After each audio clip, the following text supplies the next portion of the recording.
भारत को रोकने के लिए अब एक वार्निंग मिली है कि भारत अपने पड़ोसी देशों की बात नहीं मानता तो भारत पर वीटो लगा दिया जाएगा।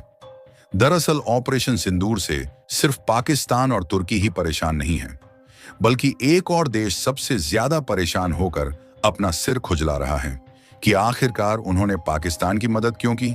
यहां पर बात हो रही है चीन की, जिन्होंने पाकिस्तान की मदद से जरूर किया, लेकिन इतना ज्यादा पछता रहा है कि उन्होंने पाकिस्तान की मदद करके खुद अपने सिर पर आफत मोल ले लिया है।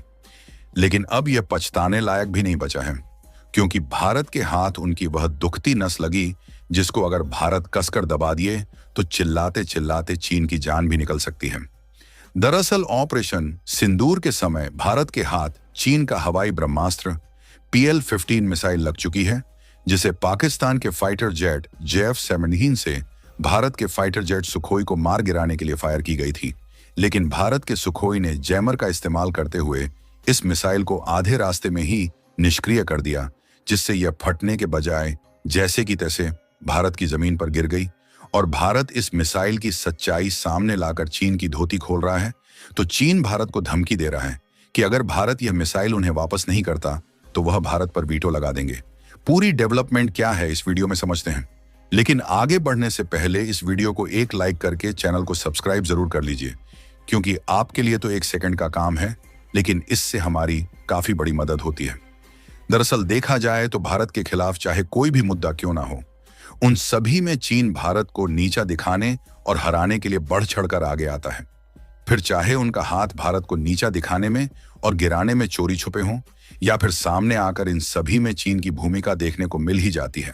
और इसी तरह जब हाल ही में भारत और पाकिस्तान के बीच शुरू हो रहे युद्ध में चीन को मौका मिला तो उन्होंने भारत के खिलाफ जाकर पाकिस्तान का साथ दिया और उन्हें अपनी PL-15 मिसाइल दिया, ताकि वह इसका इस्तेमाल करके भारत को हरा सके, क्योंकि चीन इसे काफी ताकतवर और घातक मिसाइल समझता है।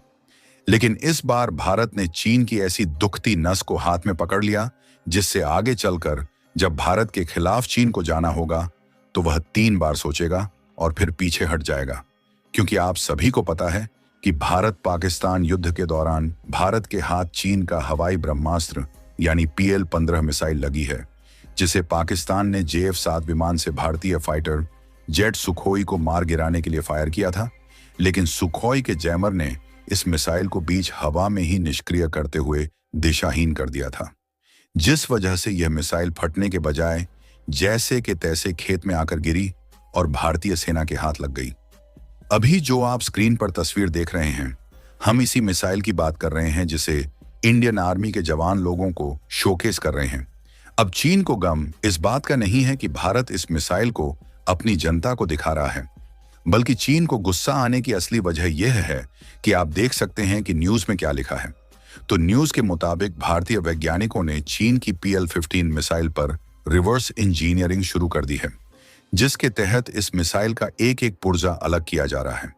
दरअसल रिवर्स इंजीनियरिंग एक ऐसी प्रक्रिया है जिसमें किसी भी उत्पाद, उपकरण या तकनीक, जैसे कि हथियार, मशीन या सॉफ्टवेयर को बिना निर्माण किए उसके डिजाइन, संरचना या वर्किंग सिस्टम को समझने के लिए अध्ययन किया जाता है। इसमें किसी वस्तु या प्रोडक्ट को तोड़कर या डीकम्पाइल करके उसके आंतरिक ढांचे, सामग्री या तकनीकी विशेषताओं का अध्ययन किया जाता है, ताकि उसे दोहराया जा सके, सुधारा जा सके या नई तकनीक विकसित की जा सके, या फिर उससे भी बेहतर प्रोडक्ट बनाया जा सके। आसान भाषा में कहें तो भारत के साइंटिस्ट PL-15 मिसाइल पर रिवर्स इंजीनियरिंग करके इस सीरीज की जितनी भी मिसाइलें हैं उनकी काट निकालना चाहते हैं, ताकि चीन की BVR यानी कि बियॉन्ड विजुअल्स रेंज मिसाइल को डॉग फाइट के दौरान नाकाम किया जा सके। और यही बात रहकर चीन को सुई की तरह चुभ रही है। तभी तो चीन के विदेश सचिवों ने भारत को धमकी भरे लहजे में चेतावनी दी कि भारत इस चाइनीज मिसाइल के कल पुर्जे हमें सौंप दे, ताकि इसके अवैध इस्तेमाल पर रोक लगाई जा सके। चीनी विदेश सचिव का कहना है कि हमारी मिसाइल पर स्टडी करके भारत को कुछ हासिल होने वाला नहीं है और ना ही इससे कोई जंग की परिभाषा बदलने वाली है। ये एक नॉर्मल कन्वेंशनल मिसाइल है जिसके पाकिस्तान द्वारा गलत इस्तेमाल पर हम खेद जताते हैं। हम चाहेंगे कि भारत इस मिसाइल का सारा मलबा चीन को वापस लौटा दे, ताकि हम अपनी मिसाइल की कमियों को दूर कर सकें। और अगर भारत ऐसा नहीं करता तो हम यूएन में भारत के सभी प्रस्तावों पर वीटो लगाने से भी परहेज नहीं करेंगे। यानी कि देखा जाए तो चीनी विदेश सचिव के इस स्टेटमेंट से साफ दिख रहा है कि भारत के साइंटिस्ट्स ने जो PL-15 पर रिवर्स इंजीनियरिंग शुरू की है, उससे चीन कहीं ना कहीं डर के साए में आ चुका है। क्योंकि अगर अध्ययन के दौरान भारत के वैज्ञानिक इस मिसाइल की काट निकाल लेते हैं, तो चीन की सारी PL सीरीज की मिसाइलें भारत के खिलाफ बेकार साबित होंगी। और चीन में इतना ज्यादा डर का माहौल होने का केवल यही एक रीजन नहीं है, बल्कि चीन को यह बात अच्छे से मालूम है कि इसकी जितनी भी मिसाइल हैं वह सभी दूसरे देशों की टेक्नोलॉजी कॉपी करके बनाए गए हैं। अगर ऐसे में भारत चीन की धोती खोलना है तो उनकी सच्चाई सबके सामने आ जाएगी। और चीन की इस मिसाइल की जानकारी लेने के लिए दुनिया कितनी इच्छुक है, इसकी जानकारी का अंदाजा आप इसी रिपोर्ट को देखकर लगा सकते हैं। जापान से लेकर फ्रांस तक कई देशों में और मची हुई है, और वह कह रही है कि हमें भी इस चीनी मिसाइल का मलबा चाहिए। यानी कि भारत में चीन की जो धोती खोलने का काम किया है, इससे जापान और हाँ जैसे हाई टेक्नोलॉजी वाले देश इस मिसाइल के मलबे के बदले एक मोटा मोटा पैसा भी भारत को ऑफर कर सकते हैं। इसलिए चीन वीटो की धमकी देकर इस मिसाइल के कलपुर्जे वापस लेना चाहता है। फिलहाल जब बात मिसाइलों की हो ही रही है तो आप लोगों को एक और खुशखबरी देते चले। खुशखबरी ये है कि पहली बात तो हम मिसाइल के मामले में वैसे भी दुनिया में सबसे आगे हैं, लेकिन अब भारत एक ऐसी हाइपरसोनिक मिसाइल की जल्द ही टेस्टिंग करने जा रहा है जो कि ब्रह्मोस से भी 3 गुना तेज और ताकतवर होने वाली है। दरअसल इजराइल ईरान संघर्ष और तुर्की के समर्थन से भारत और पाकिस्तान के बीच बढ़ते तनाव के बीच भारत अपने डिफेंस सिस्टम को आधुनिक बनाने के प्रयासों को तेज कर रहा है।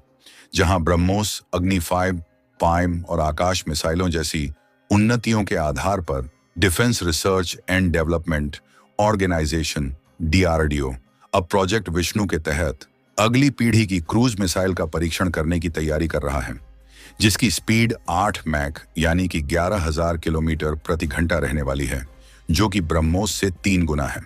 फिलहाल अब आप बताइए दोस्तों, क्या हमें PL-15 का मलबा चीन को वापस करना चाहिए या फिर अपना अध्ययन जारी रखना चाहिए? आप इसको लेकर क्या सोचते हैं? नीचे कमेंट में अपनी राय जरूर बताएं और इस वीडियो को एक लाइक करके अपने मित्रों तक शेयर जरूर करें ताकि उन्हें भी जानकारी मिल सके।